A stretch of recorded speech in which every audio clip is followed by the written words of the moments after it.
So you've obviously had many, many conversations with Yeah.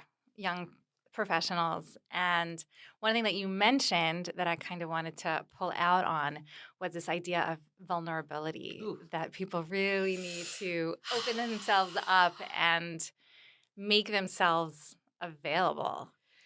Okay, so I'm gonna do something a little. I'm gonna I'm gonna put that vulnerability on the side for a second. Okay. That's one of the tools.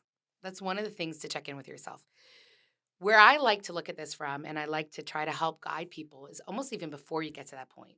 Because once you're in a situation where you're in a relationship or you're like someone and you're connected with them, and there's a lot of talking. That's the current term, talking. We're talking like, guys, how much talking is going on here? Let's be honest here. Um, there's like all this work you can do beforehand so that when you get to that place where it's time to be more open and more real and more vulnerable, you're safe and grounded. And you're doing that with a lot of, um, you're on a solid foundation. And so, what I really hope to do with young people um, is kind of set on a track and a mindset kind of before I get there.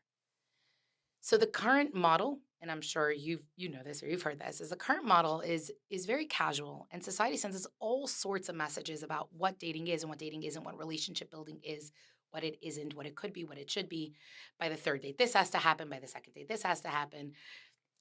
If he buys you a nice steak dinner, that has to, there's a lot of stuff that's said.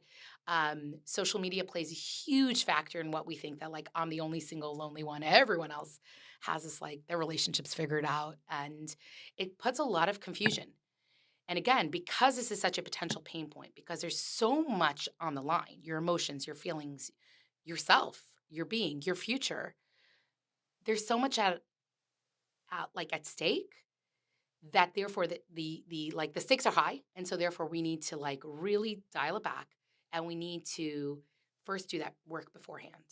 And so I'm going to get to the vulnerability part because I really think that's a huge piece of the puzzle, because I think that's one of the big stumbling blocks as a person's moving through the process.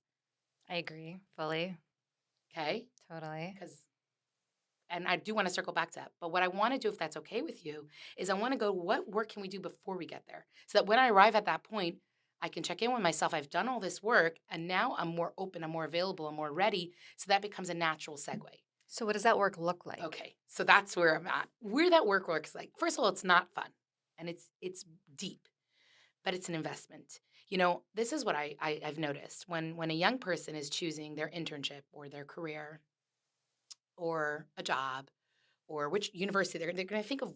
Okay, what do I feel passionate about? What am I good at? What makes money? Right? Okay, what's meaningful? Whatever they're going to think of. And then they're going to go on college campus tours, and they're going to go maybe check out 10 campuses. I ask a young person, how many campuses did you check out? Oh, I checked out 8. And how many did you apply? Oh, I applied to 10. Okay, and what were you looking for? Well, I was looking at the dorms, I was looking at the housing, I was looking at the professors, the internships, the job, what careers they get placed in. Okay, so they spent a year finding a place to spend 4 years that will then lead them to a career that maybe lasts, maybe if they have a big, illustrious career, 40 years, 50 years, whatever it is, right?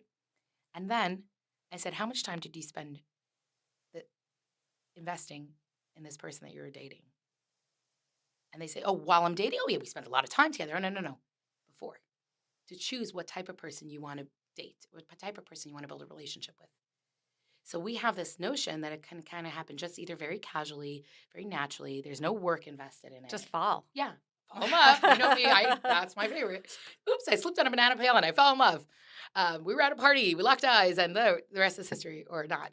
But and because we have to check in with ourselves, so we have this like very casual mindset towards it. But then, what does that look like down the road? We're where it's like not intentional, and then we're worried, then we are like uncomfortable with the fact that we have unintentional results. So my I start with intentional dating equals intentional results. Accidental or casual dating leads to casual results. I would never tell you just go to college, figure it out when you get there. Just get this job with this company, and just you'll figure it out. Whatever, it will work, it won't work. You don't need a business coach. You don't need you got this. We'd say Right. no, no, I have goals. Got to enter, I want to go some destination. I got to enter something into the GPS, and that's how I know where I'm getting there. So the work I try to help people with is honestly start with first saying, check in with myself. Where am I holding? Who am I? That's a big question. Now, here's the funny thing. Don't wait till you figure out who you are, because I don't know how I'm 43, still figuring out who I am, right? Life sends us lots of opportunities, but check in with yourself. No, but still, yeah, Right, there's still what to look into and what to look at in yourself and where you are right, holding right, and what's right. important to you. Right. So I really break it down to kind of a formula that I think is, even if a person doesn't use as like a strict formula, it's just kind of like a guide to like self-reflective questions, introspection. So step one, and I think everyone could do this at different paces and different phases, but first one is with myself, check in with myself. So who am I? What's important to me? Step two, like what is it? What are my values? So if I know honesty is so important to me, it's a value or integrity or family or whatever it is, I'm going to make sure that I am not going to be dating someone who doesn't value that, because that's going to really cause a conflict down the road. Marriage is hard. Yeah. And when Relationships are hard. relationships are hard, Humans are difficult. I remember one of my kids, she was like 10 or 11. She looks at me, she's like, being human is so hard. I'm like, yeah, it's real. that's what I'm saying. So the less obstacles that Right. you put in your way in the long term when life gets difficult, because it will, Yeah. the easier, the less challenges you're putting in place for yourself So as well. I don't know if we could choose our challenges, right? Challenges come our way, but at least you Obviously. have your foundation. You're on the same page, and your foundation is the same, Right. meaning you're headed in the same direction. So step one, who am I? What's important to me? Step two, what are my values? Step three, and this one always trips people out. It's very interesting to watch people's reaction. I say, close your eyes, and where do you see yourself 10 years down the line, 15? What kind of home? What kind of family? What do you see? Children? And the reaction I usually get is, what do you think is the reaction I get? I don't.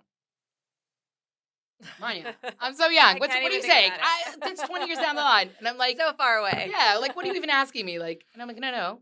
When you chose at 16 what career or college you want to go to, at 17, you thought in the future, oh, I could see myself being a doctor. I could see myself working on Wall Street with money and numbers. I'm good at that. Oh, I'm passionate about arts. I want to be a teacher, whatever it is, okay? We do that for other areas in life, but somehow fitness, business, finance, raising children, everything else we think you need a coach, you need a guide, you need to go to school for, you need to learn, pick up a book, listen to a podcast, but somehow something that's so real, so vulnerable, so significant, figure it out. Not only figure it out, but like if when it doesn't just fall into place, you're like, why? Yeah. I know I'm not telling you, the biggest mistake is thinking that it's just gonna work. I'm like, really? Does any other area in life just work? Right. No, we have to work. We have to dig deep, do internal work, which what I'm saying is dividing into those three sections. Who am I? What's important to me? What do I see in my future? Because once I know that as my roadmap, then when I meet someone, could be casually, could be not casually. It could be you're meeting someone at your, at the like young Jewish social that you're at, okay? You're at a CYP party, you meet someone, you click, stop, pause, wait. That person's where they're headed and their future doesn't look the same. Check Come in. on, Manya. What is that? And that's where we have to see that's important to me. Now, what about other people? What do I like about what kind of person am I attracted to? Not just the opposite gender, not just someone I want to have a relationship. What do I, in friends? What's important to me in other people? What kind of people make me feel like alive? And then as far as values and as far as what do they want for their future, I also want to be able to check in with them and understand that too. So now we have like kind of a basic roadmap. Now we know where we're headed. So now comes the work. Tell me about it. Yeah, that's back to the vulnerable. I think you dropped that in earlier. So the work comes, it's deep, obviously. Anything that's worth it is deep work, right? Nothing in life that just happens super casually doesn't take deep work. Like you said, marriage is deep work. Building a strong, healthy career doesn't just happen. You got to invest, you got to put in, you got to succeed, and you got to fail, and you got to work. And notice I put success and failure in the same sentence. Like you said, we think when something's failing, okay, it's not good. 1 second. Why is it failing? Failure is as important as success.